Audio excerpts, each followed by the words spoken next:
Welcome to Survivor Talks, a place where we tackle serious topics around sexual assault in the church with passion, hope, and laughter. We're Kate and Laura. We're friends, survivors, and followers of Jesus, and we're excited to welcome you to our whole and redeemed community. Whether you are a survivor, an ally, or a church leader, there is a seat at the table for you. So pull up a chair, get curious, and join the conversation. Before we begin, we want to remind you that this podcast deals with the topic of sexual violence, so there may be some triggering topics discussed. Please check the show notes for specific trigger warnings, and remember to take care of yourself during and after listening. And as a reminder, we are not mental health professionals, so this podcast is not intended to substitute for professional help. Hey friends, welcome Hello. to Survivor Talks.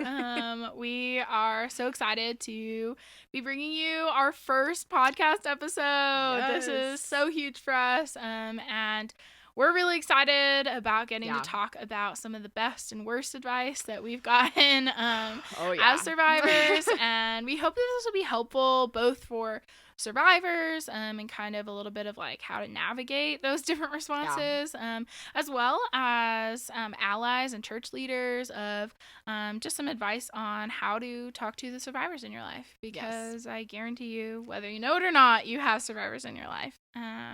Yes, and we would really appreciate if you could be like have helpful words instead of harmful or just unintentionally totally unhelpful ones. Yeah, absolutely. And we're confident that you also want that as well.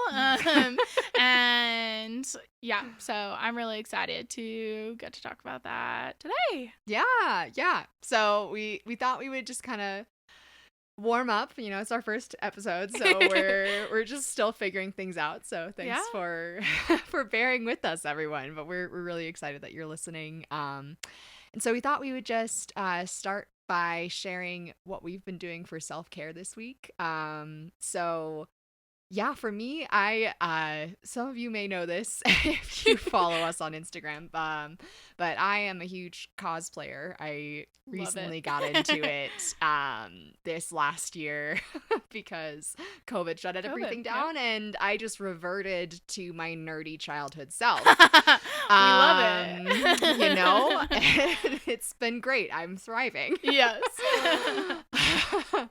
But yeah, so it's been kind of rainy and gloomy here, and so I have been cosplaying Bella Swan, and Amazing. You know, as I'm getting older and getting healthier, I'm realizing how unhealthy Twilight was. You know, but entertaining, right? Yeah. But I also can appreciate that for my tween self, like there's something still really nostalgic about returning to Bella, and also kind of empowering her, you know, and like reframing her story. Yeah, that's super cool. I love it. Yeah, thanks for sharing, Kate. Yeah, I was trying to rack my brain, and I was like, oof. I mean, I'm gonna be honest with y'all. My self-care game has been weak lately. That is fair. And I think something really small that I've been really proud of is like just kind of going back to the basics. I'm working on reparenting myself, which is just something that a lot of us need to do, like in general. And so it's really, really silly, but I got an electric toothbrush, and it's made brushing my teeth so much more fun, and something that I'm much more apt to do, like, twice a day, not just once a day or whatever. And definitely exposing myself here. But you're not alone. But no, I think that's just been like something small that like I realized last night. I was like, oh, like I don't know in my life that I've ever like enjoyed brushing my teeth, and like it's just been something that I do, but like to take something every day that like I need to like just genuinely take care of myself and make it fun, you know? I've been watching TikToks while I brush my teeth, so it's like double fun. But I promise I'm not selling electric toothbrushes, but you really should get one. Sponsored by Laura. Yes.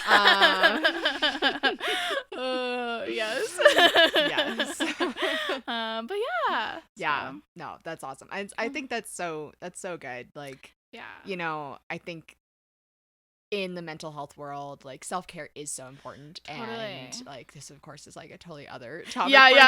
But like it is something that I think we can get kind of perfectionistic about, of like, oh no, like how well did I do self-care, which is entirely not the point of self-care. Defeats the point. And so like to have those just like small things. Yes, absolutely. And that like aren't trendy, you know? Like, hey, I've been brushing my teeth like every day. Twice a day is not glamorous or trendy, you know? But it is self-care. But it is, like... yeah. And it's the most accessible self-care, which, again, could be a whole other conversation about, like, just, like, intersectionality and all of that. But yeah, like, this was the problem that we knew we would have, like, putting, like, mics on and putting the record button. Yeah. Pressing the record button would be that we would have, honestly, too much to talk about. Yes. So we're going to funnel it. Yes, we are. We're going to stay focused. Your favorite neurodivergent survivors trying to stay focused. It's going to be great. We're going to do well. Yes, stick with us. It'll be fun. Cool. Well, you ready to hop into some advice for survivors, or good and bad advice that we've gotten as survivors, rather. Right. Yeah. Great. Yeah. Well, super simple question. Would just love to ask, what is the best piece of advice, or even not necessarily advice, but reaction that you got to sharing your experience with somebody else? Yeah. That's a great one. I think, like, just people who have listened and they haven't said, like, any sort of platitudes of, like, you know, like, gone straight into those, which, like, of course, like, there are great ones. Like, even, like, it's not your fault, like, those sorts of things can be really great. But I think, like, just people who listened and, like, almost asked, like, kind of, like, let me direct the conversation. Yeah, that's great. You know? Yeah, I mean, as survivors, like, it's so important to feel empowered, and so that it sounds cool that they put that, like, power back in your hands. Yeah. To be able to direct the conversation. Yeah, I think it definitely, like, it gave me the ability to, like, direct what I wanted to share of my story and, like, why I was sharing it. It felt less like this obligation or anything like that. Yeah, absolutely. For listeners who maybe aren't survivors and want to, like, help, like, you know, if they get into a conversation where somebody shares with them, and they're like, okay, great, like, I want to help, like, let them direct the conversation. What are those people, like, what did that look like practically? So that's not a what's the word, like, you know, it's not vague, right, like, those are very concrete for sure things. I mean, I think, like, I feel like when somebody shares something that's so vulnerable or that might be, at least, like, we kind of talk about, like, for ourselves, like, we've gotten to a point since we're, like, doing a podcast in this ministry, it's like sharing the word survivor doesn't necessarily have the same vulnerability that it did when we were first, like, freshly coming off of that.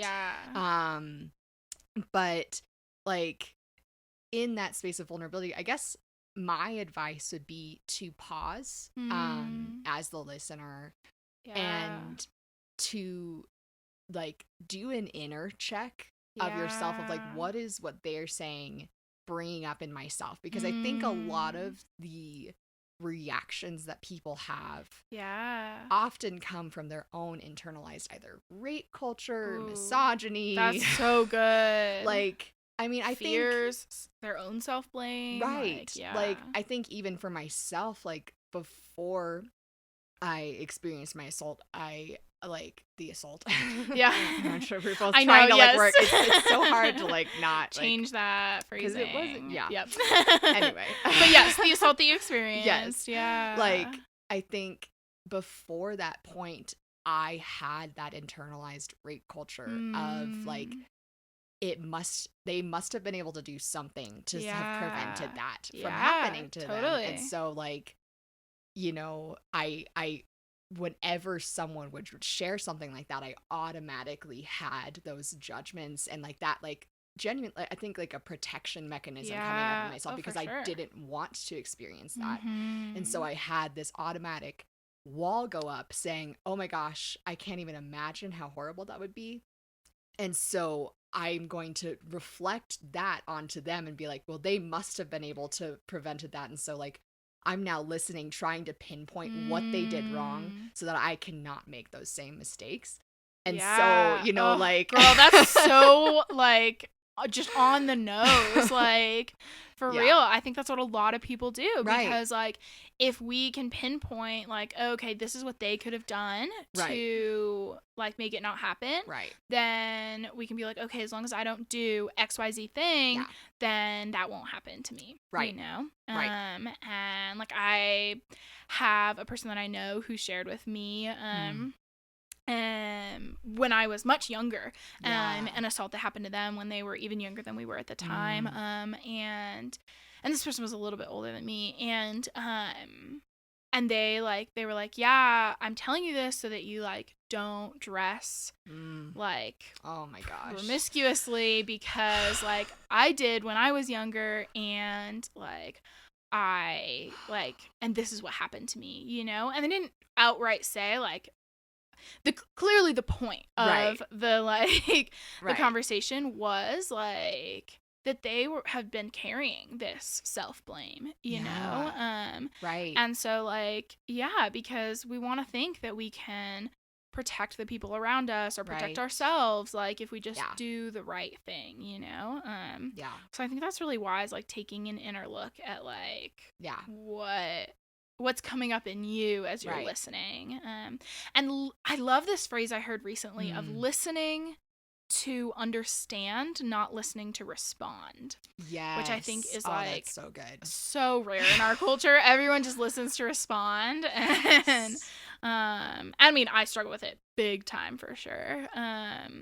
But yeah, so that I think that's really like wise what you shared. No, that's really good. That I love what you added there, like that listening to understand, like that'll take you so far. It really will. It really will. So how about for you, Laura? Honestly, like one very specific instance comes to mind of the best response that I ever got was my close friend while I was abroad, right after the assault. I think two things that she did that were just absolutely amazing. Like I don't even have words for how healing her response was. I think the first one is she listened until I was done talking, which was huge. And just was there for me, like whatever I needed. I remember we were supposed to go on this tour of, I think it was like a cathedral, and she's Catholic, and she was really excited about this, and it wasn't in the town that we were living in at the time. It was in like a town we were visiting, so this was kind of her one opportunity probably in her lifetime to go get to see that cathedral. And like she and another friend like skipped it, and we got and we got Dunkin' Donuts, and like you know, and she was kind of just like, hey, I'm here for whatever you need, kind of like what you were talking about of that, like letting me direct things. But she just felt like such a safe place for me. I think that's like part one. And part two was the thing that I've like held on to, that's just like a phrase that I like clung to, that she told me was, I was really struggling with, you know, there's a lot of parts of my story of like, I could have made different decisions that maybe, you know, like I think of it as like a choose your own adventure book, you know, and it's like, sure, if I had like 10 pages earlier made a different decision, like that would have led to a different outcome probably, you know, because we of course have that foresight. For sure. You know, that's how I live my life. Of course. What are all these humans doing that don't have all of that knowledge? Yeah, of course. I mean, who doesn't think like 12 steps ahead? And even things that like probably I could have seen the outcome and like were unwise decisions that I made, you know? And I was really grappling because I had like a lot of people in my life who were like, you did nothing wrong, like, And it really buried me under this shame of like, okay, they think I did nothing wrong. And you feel like you did everything and wrong. I feel like I did everything wrong. Yeah. And so I felt like this fraud of like, if they really knew, like, Yeah, if they really knew all of the details, then like they would turn on me, you know, like, or I wouldn't count as you know, a survivor, or what happened to me wouldn't count as a soul or whatever, you know. Yeah. Something's going to disqualify you from that statement. Exactly. Yeah, exactly. Yeah. And so what she said to me one time was just like, hey, you know, you can have made mistakes, and that still does not mean that the assault is your fault. The assault is never your fault. Yeah. And that is just something, I mean, still to this day that I cling to when like the enemy tries to bring into my mind, like, oh, well, what about like this poor decision that you made? Which, like, the truth of the matter is, like, in that season of my life, I was making a lot of poor decisions. And like, you know what? We're human beings. We make poor decisions. Like, but the person who assaulted me was still the one who chose to assault me, who chose to not listen to my no, who chose to take advantage of me. Like, and it doesn't matter what I did. Like, that was his choice. That was his mistake. That was his sin. You know? Right. That's not like your mistakes aren't punishment. Like, that's exactly. Not, like... It's not punishment. It's not. Yeah, exactly. And so I think those two things of just like really deeply listening and honestly like just being there self-sacrificially, you know. There's another time where I like broke down crying in the metro stop, and she like literally ran from her apartment to like come get me, you know, and just things like that it was like, I think just to have someone there, you know. So to have someone there, and then also this piece of like understanding the nuance and recognizing the nuance in the situation. Yeah, absolutely. No, that's so powerful. Like that, like was like bringing like tears to my eyes just thinking about like how sacrificial like that love was from that friend. Like like that's modeling Jesus. Oh, for sure. Like dropping everything, like the thing that like she was looking forward to like the whole trip, and she's like, no, like this is more important. Like this, my friend needs me. Like that. Oh. I know. I know. I started tearing up as I was talking about it too. It's just, it's just amazing and it's amazing how healing it can be when people do come around, like come around you in ways that are helpful, you know. I mean, and like there is so many studies that talk about how like those initial reactions that people have, like those like first people that you share, how much that can inform how you perceive your own experience. And so like I don't remember if you've had also some negative ones in those first.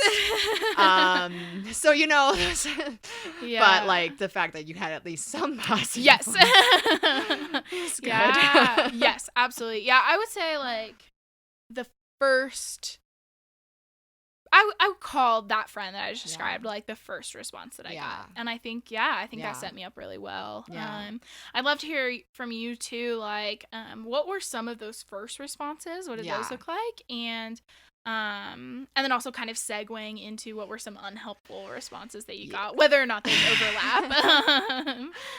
I mean, I think like as you were talking, you reminded me of a girl that I had abroad as well when I experienced the assault, and I think like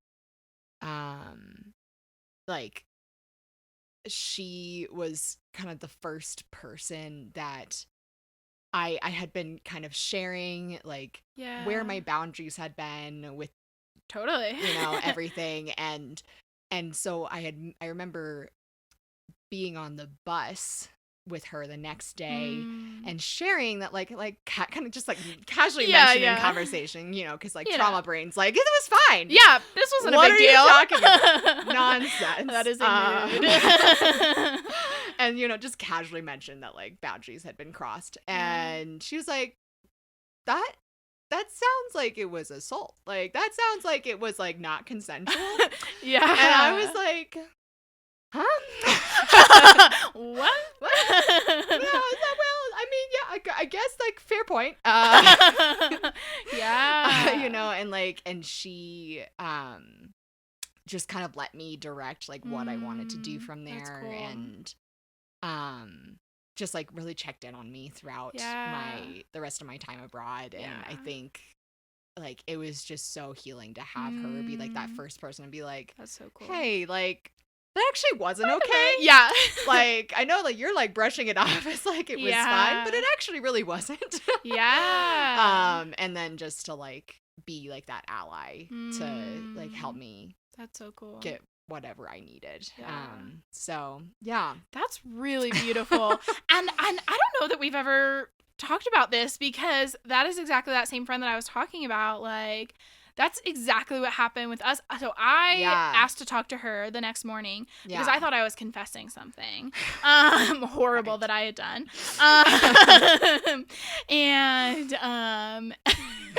And I was like, yeah, like, this happened and I wasn't comfortable with it. And like, I said no a bunch of times, but like, like, because you always think like, oh, I could have fought harder, like, could have whatever. And it's like, well, trauma brain sometimes shuts down and you freeze. And you don't exactly get to choose. You do not get to choose. Your body reacts.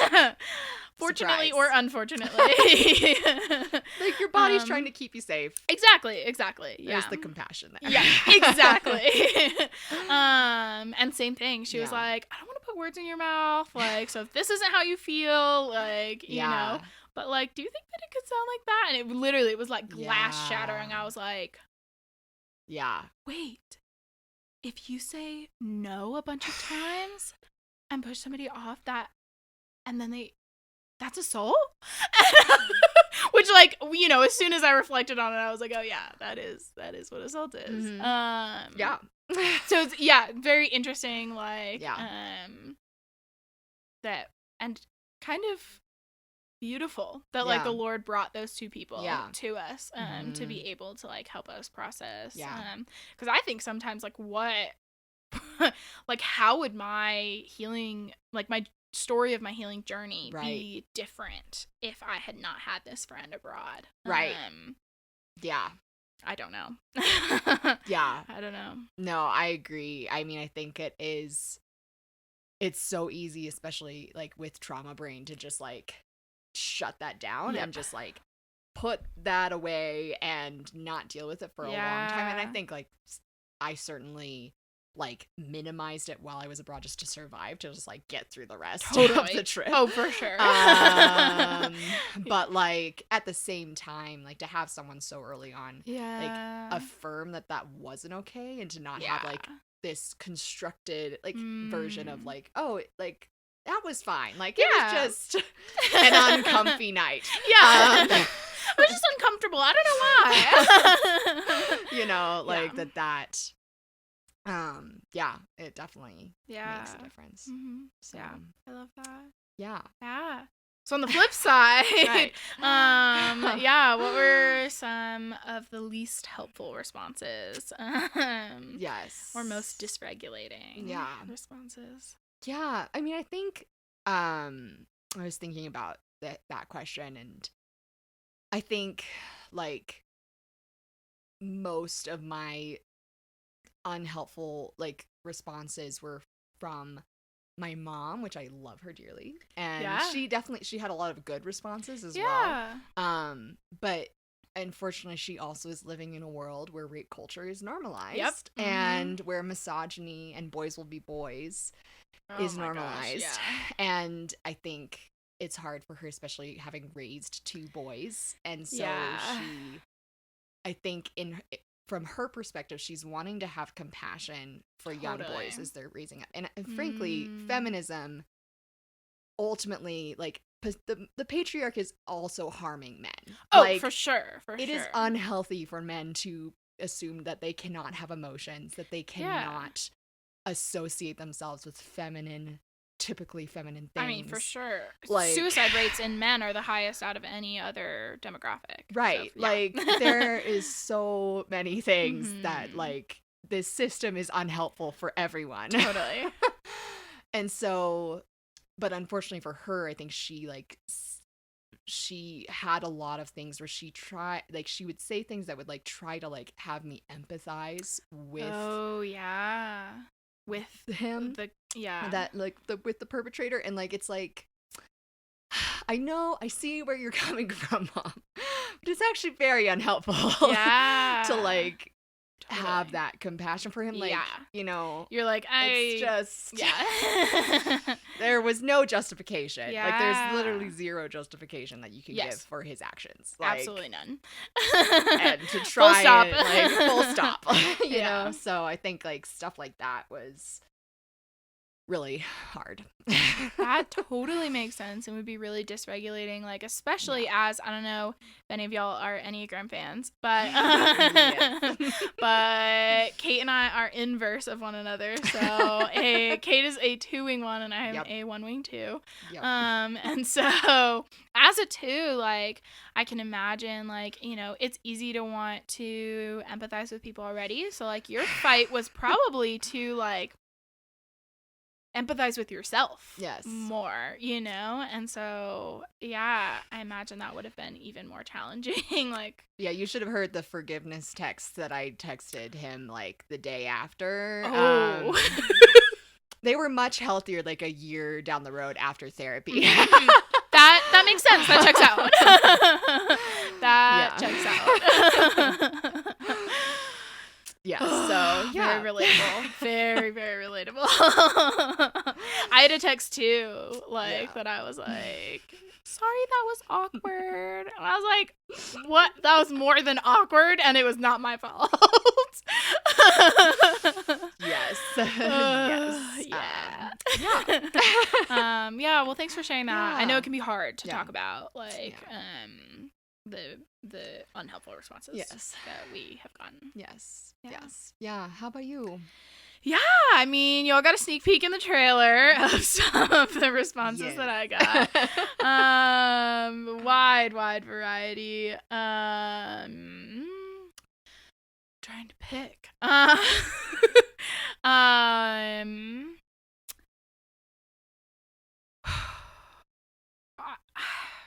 think like I'm trying to see if there's like a thread that goes through all of them, And I think like a big piece of it is like people who just really wanted to like make it better, Yeah. And like, cause on one hand, like people who are like, God didn't allow that assault, and that's problematic for a lot of reasons, of just like bringing into question God's control, like his and sovereignty, and like, and that just made me more afraid. And even the person who was talking about like, oh, do you think that this was like punishment for your sins? Believe it or not, was trying to make it better.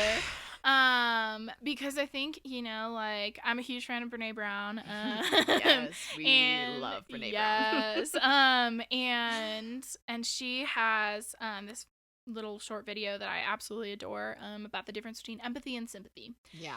And talks about basically like empathy is being able to connect with something inside yourself that knows what the other person is feeling like. So even if you're not a survivor, like when you're with survivors, being able to connect with something inside yourself that remembers what it felt like to be violated, to be silenced, to be backed into a corner, even if that looked different, but that just base emotion that came with that, Yeah. And I think these people, and they're not alone, so many people feel like afraid to connect with that vulnerable thing inside themselves, and so they come and they try and put a silver lining on it, or fix it or something like that. And it's just kind of like, hey, that's like not what I need, and honestly, this isn't something that everybody likes, but for me, like I really loved when people asked me like, hey, like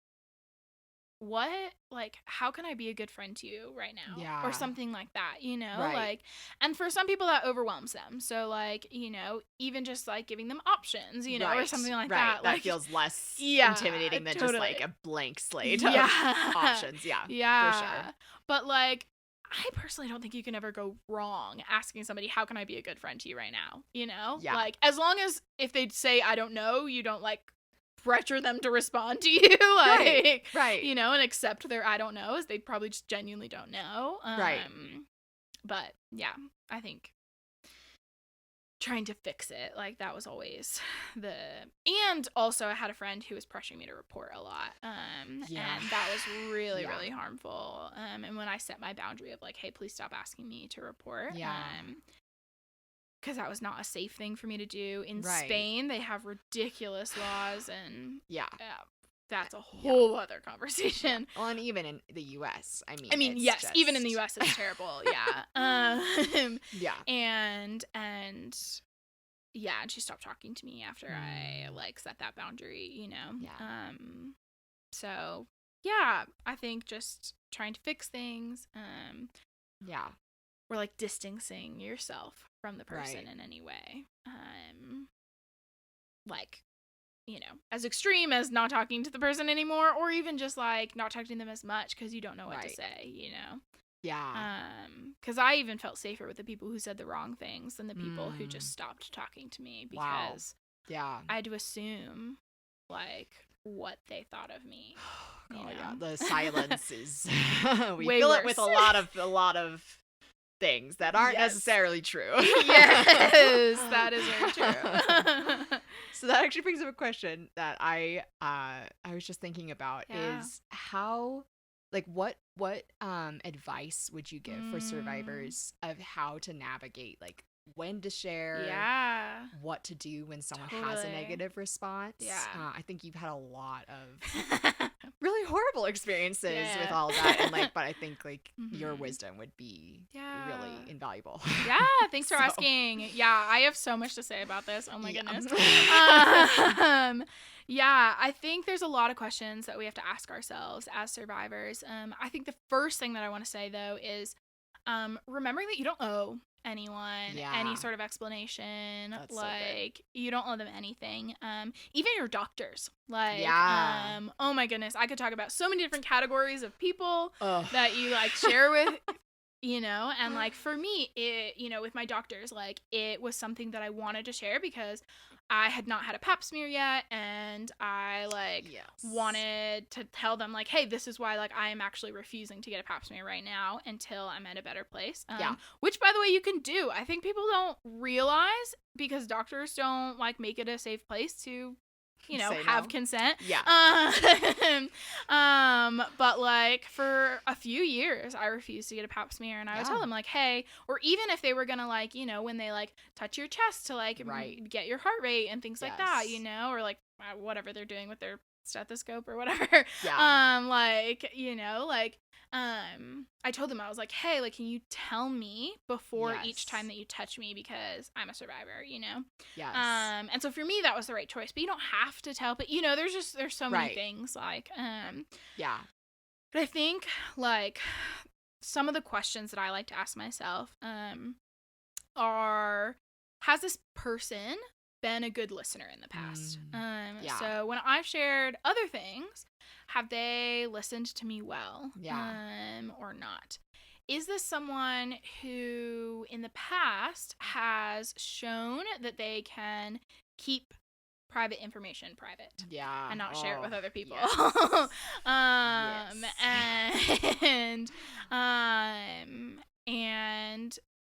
think those are like two big questions that I ask myself. And then also remembering that, like, for me, it felt really safe. Like, I felt more safe the more people knew that I had experienced some sort of sexual assault, because or at least trauma. Because I had, right after abroad, I took a medical leave of absence, and I was struggling with really severe PTSD. So for a variety of reasons, it can be helpful for people to know, but I had like tiers of people, so like, going, you know, like top tier or bottom or whatever you want to, let's say top tier is like people who are like, okay, they don't know anything. I haven't told them anything. Right. You know? Yeah. And then next tier of people are people, and I still kind of have these tiers in my life now. Same. Yeah. Are people who like, I say like, oh yeah, I experienced trauma abroad, or some way say that I experienced trauma, but don't specify what kind. People often ask me when I say that I was abroad, people always ask me if I was like if I studied abroad in like a war-torn country or something, and I'm like, no. Like, I think that PTSD as like a field was so importantly like plowed the way through like military and like war violence, and it was necessary for and those like people. That's so good, and yet at the same time I'm so glad that we are expanding that now to include other forms of trauma. Yes. Absolutely agreed. Yeah. And even then, like, I felt a little bit of internal pressure to, like, clarify and be like, oh, no, I mean this, you know? Like, but I need to share everything. Yeah.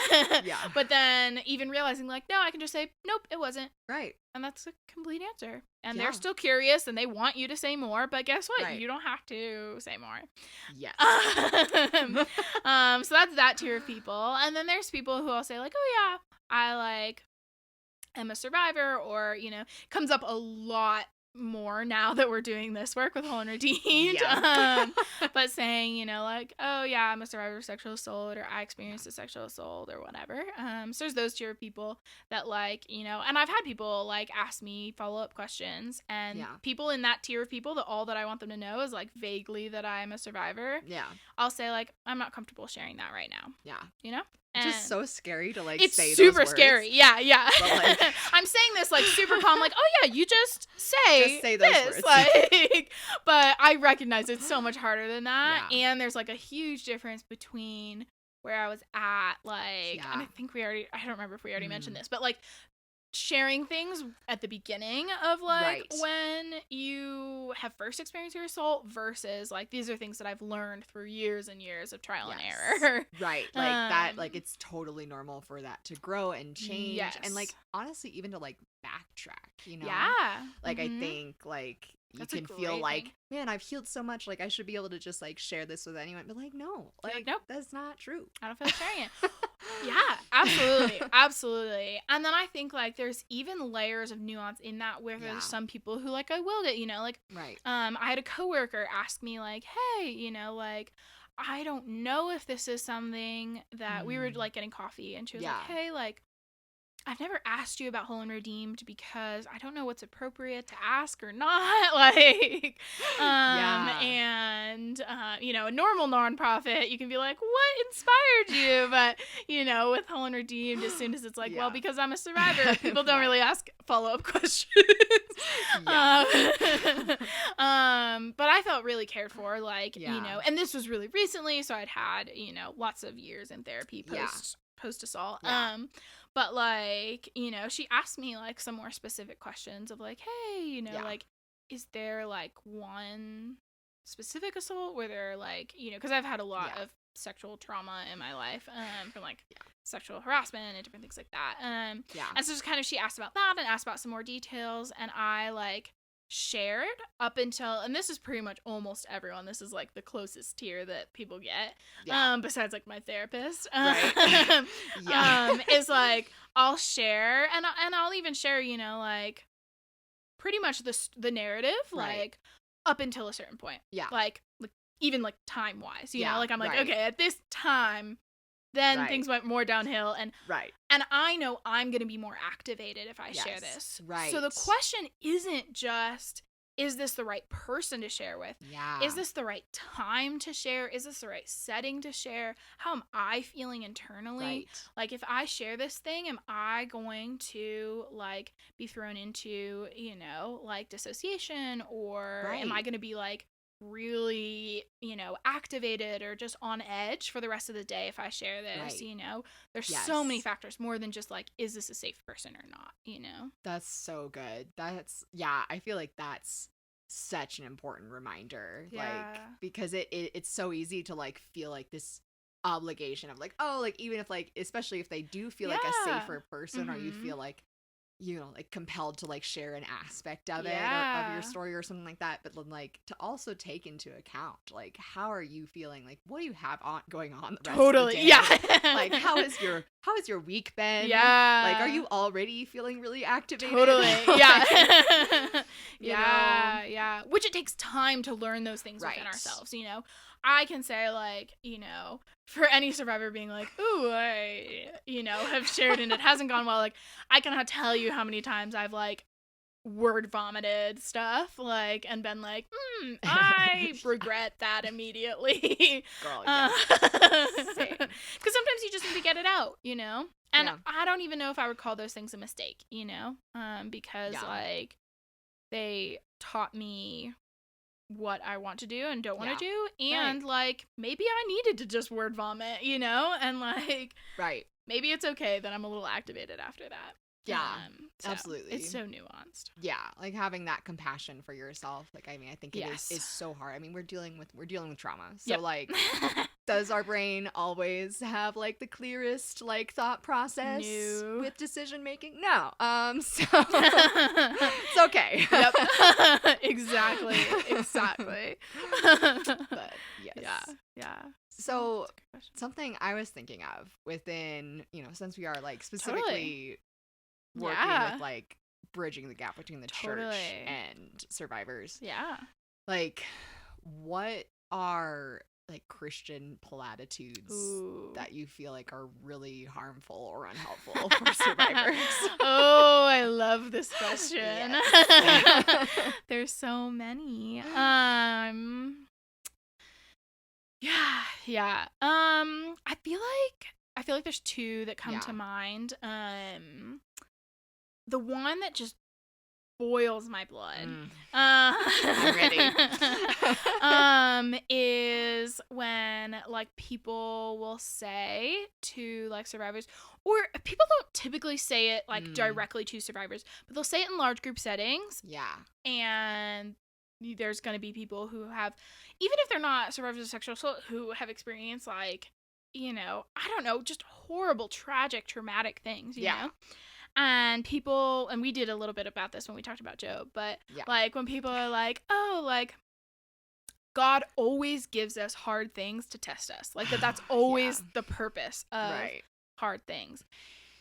And I'm just like, oh, no. Yes. Like think about the hardest thing that's ever happened to you, the most traumatic thing that's ever happened to you. And imagine someone saying that to you. Like and you know what, the people who say it in large group settings, I don't think would say it straight up to somebody. You know what I mean? Right. And like, I'm not a fan. Like, I think it's super, super harmful because the truth is that we don't know why God allows things. Yes. Like, right. Like, even in Job, we see, like, at the end when he's questioning God. Yes. Like, God's like, who are you? Yeah. Who do Were you there? create the horse? Yeah, exactly. No. So yeah. I don't think you exactly know what's going on here, sir. Exactly. And you should just sit down. Sit down. Yes, exactly. And so like, so I really, really don't like that. Or anyone giving any sort of like blanket reason for the assault. Like, I'm not a fan. Just not a fan. Yeah. I agree. I think like just like any like I would refrain from any gut, like unless you have been like good friends with this survivor for a long time and you've actually had many conversations about their healing journey, all of that stuff. Like, if they bring up and they're thinking about like what God's doing in their life through this experience, like those sorts of things, like then maybe go in that direction. But like any sort of initial, like, it's always a red flag for me when somebody immediately goes straight from I'm a survivor to, so what, like, this is why God did this to you. Like, it's like, no. And there's a huge difference between God allowing something and God orchestrating something. Yes. Like so different. Yes. And it's an essential difference. Yes. Yes. I think that one. And then my other one that I couldn't decide between these two. My other one is God doesn't give us more than we can handle. I'm like, really? Cause like, have you been living life? Yeah. I mean, like, Jesus literally sweat blood. Yeah. From anxiety. Yeah. When he was thinking about going to the cross. Yeah. Like, I would say I've never been so stressed that I sweat blood, which is like an actual medical thing that happens, but you have to be at like level like 20 out of 10 stress. Like, crucifixion level. Yeah, exactly. I've never sweat blood and still feel like, this is a lot. Like, actually, I think that's like exactly what he does is he gives us stuff that we can't handle. Right. So that we'll lean on. I mean, again, don't want to make this cause and effect thing, but right. but this thing of like, he wants us to lean on him. Right. You know, like he wants us to lay everything at his feet. Yes. Like, he doesn't want us to try and handle all of that. Like, that's just like, to me, that's just like crappy American dream, like, you know, cultural platitude that we've like pretended like it's Christian, like and it's it faith-based, literally has nothing to do with anything that's said in the Bible. Yeah. And agreed. it annoys me. Yeah. Understandably so. Thank you. How about you, Kate? What are one or some that annoy you? Yeah. I mean, I think the things that come to mind for me are like all of the platitudes around mental health and just pray more. Oh my god. Like, I feel like that one should almost not even need to be said. I mean, it does definitely need to be said, but I'm like, what? Are we still doing this? I know. 2021. Like, I say it because I am concerned that it probably still is happening. Oh, it absolutely is. Yeah, it absolutely is. You know, but I think there's just so many like unhelpful correlation, unhelpful at best, and harmful at worst. Like correlations between how you're doing mental health wise and like how your faith is. You know? And like I think that especially like as survivors, having like you kind of are thrown into a faith crisis. Yeah. You know? For sure. Like, kind of, or maybe a lot of. Like, yeah. And like I think like as survivors then trying to like engage with like church culture. Also, my brain just like thought about all of the modesty and like sexual purity narratives. So like let's like put that aside and address that in a second. But but you know, just like this, like you're trying to figure out who God is now that you've had this like paradigm shift of what he would allow to happen to you, or like what his sovereignty, like, you know, all these things that we've talked about, and like that are not bad to wrestle through. Right. And then on top of that, to have actual, whether you actually have PTSD or just trauma in general. Totally, yeah. Like, like all of that is definitely going to make you not well. Yeah. And like that, like we should be making the church a safe place to not have to put on this face on Sunday or on Bible study. Oh my goodness, like to be like, oh yeah, or like, you know, like to say like the small things, you know, but like I like some of my most, like I had so many fruitful and impactful like meetings with my Bible studies, like when I would share like, hey, I'm going to go and do EMDR and I'm like really nervous about it, like I don't know, and like they prayed over me and they laid hands on me, and like cool. That like that's what we should be doing as the body of Christ, is like praying over people's therapy, like praying over their therapist to give them like wisdom, the like, same way that we do with like doctors when people are in the hospital or something like that. That's so good. And what you were talking about made me think of like just cultivating a space of vulnerability where vulnerability is welcome. So like for those of you who are listening who are like, I want to be prepared to like help survivors if they come to me, like if you're not ever vulnerable with the people in your life, like people probably won't ever come to you with that. Yeah. Like, they know that. Like, they've noticed that, whether consciously or unconsciously. Yep. Yeah. Yeah. And so, like, I love the phrase giving the gift of going second, you know, of, like, being the person to go first. And you're giving everybody else the gift of going second and not having to be like, oh, how is this group going to respond, you know? Yeah. So, in your small groups, like, in your Bible studies and your whatevers, you know, like, being the first person to be like, hey, like, I'm actually really struggling, you know, or whatever. Like, and if you're a facilitator, something I would like to, like, say is, if you're doing happies and crappies, I've had a couple different groups. I don't know if y'all have heard of that. What? Oh my gosh. Okay, so they're called so many different things. Happies and crappies, highs and lows, roses and thorns. Yes, I've heard those other two. Okay, but yep. I've not heard that. Yes. That one's a fun one because you can also add sappy to say, like, a God moment. So you've got happies, crappies, and sappies.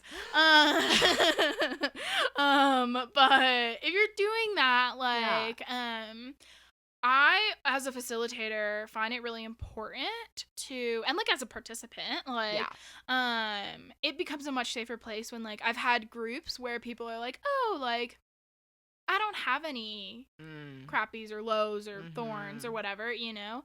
And literally I've watched as we've gone around in the circle, once one person says it, the whole rest of the group is like, actually, I don't have any thorns either. And it's like, literally, that's so annoying. It shuts off the vulnerability train. It really does. It really does. It takes, like, it's like on a hair trigger, you know, to turn off. To turn on, it takes like a forklift, but, but yes. So I think, like, I love what you talked about, like, just like almost kind of like creating that space. Right. And acknowledging mental health and being able to pray over people as they're in therapy, you know, and reducing that stigma. Exactly. I'd also love to hear your thoughts on just all of that. All the purity culture. Yeah, purity culture. We love. We love. I mean, I think, like, the thing that comes to mind for me was when I was still abroad and I was plugged into a church there. And I loved that church so much. But I remember going to church the Sunday after the assault and, like, feeling so dirty, you know?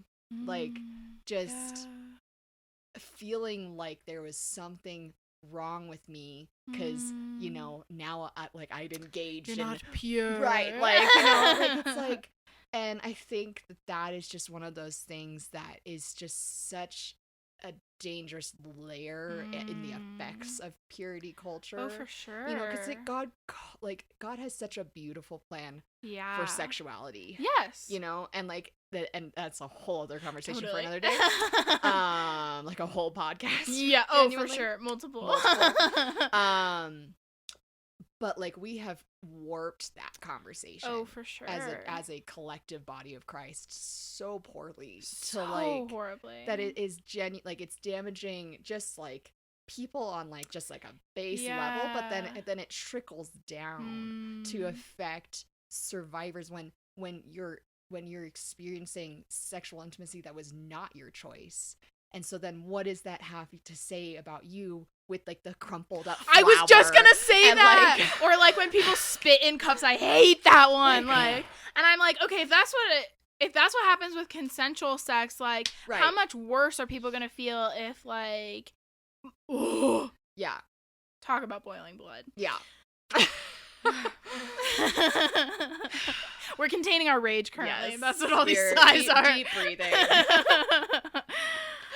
So, and just feel compelled right now. Like, I feel compelled right now to just say, like, if you're listening and you've ever, like, and you're a survivor especially, and you've ever sat through one of those, like, that is not even remotely close to how God sees you. Yes. Like, I'm baffled at how we got there from scripture, because it's so opposite of scripture, Yeah. And I just think of all of the women who sat at Jesus's feet, who came to him in their desperation. Many of whom were prostitutes. And you know, let's be real, probably forced into sex slavery. Right. And gosh, and just the way that he met them with kindness and love and not an ounce of judgment. Not to mention, like, even in the Old Testament, like, Rahab is literally in the lineage of Jesus, which for the Hebrew people is a huge, huge deal. Yes. And she was a prostitute. She wasn't even a Jew, which, again, huge deal for, like, the Hebrew people. And so, I just think, like, like, literally any of those demonstrations could not be further from the truth. And, like, if that's something that you've experienced, I know that a simple apology from, you know, someone from the church means probably very little, but I just want to say I'm sorry that you experienced that. I've been in the same boat. You're not alone. And if I could give you a big hug, if you wanted one. We're all about consent. Yes. I would totally do that because you did not deserve to be treated like that. Yeah. Amen. Yeah. Like, God is the only one who can define our worth.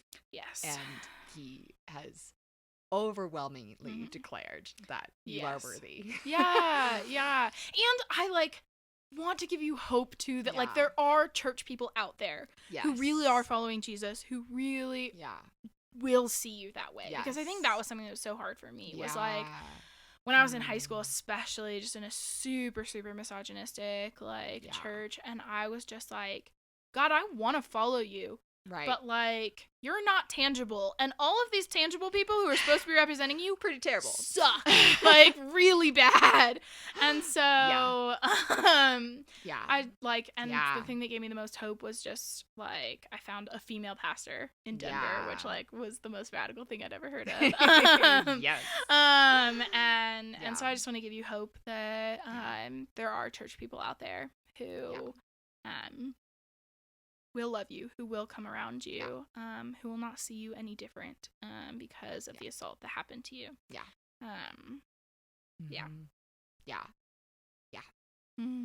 Oh man, there's so many, so many so things. Much more, but like we're almost at an hour. So I'm thinking maybe just like quick last question is I would love to hear because I just kind of shared something I wanted to share with like survivors, but is there any like last thing that you would want to say to survivors, cater advice or encouragement or anything like that?